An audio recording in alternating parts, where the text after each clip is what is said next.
Kalsada sa Kalasyaw, Pangasinan binuksan na sa mga motorista matapos ang rehabilitasyon. Malalaking truck, bawal pa ring dumaan. May ulat si Glam Caligdan Dizon. Binuksan na ngayong araw ang Nalsyan Pugo Road sa Barangay Nalsyan, Kalasyaw, Pangasinan para sa mga light vehicle at four-wheeler. Matapos ang humigit kumulang isang buwang rehabilitasyon, madadaanan na ang kalsada na laking tulong para sa mga pumapasadang motorista sa bayan.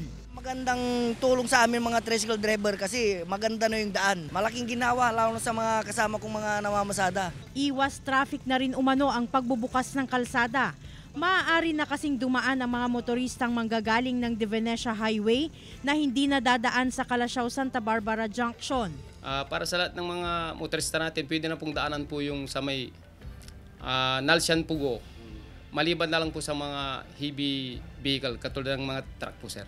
Ang pagsasaayos sa kalsada ay bahagi ng Road Elevation Project at pagkakaroon ng drainage system sa bayan. Ito rin ang kumukonekta sa poblasyon ng Kalasyaw at sa Barangay San Vicente. Kasama si Ron Taniedo, Glam Caligdan Dizon, One North Central Luzon.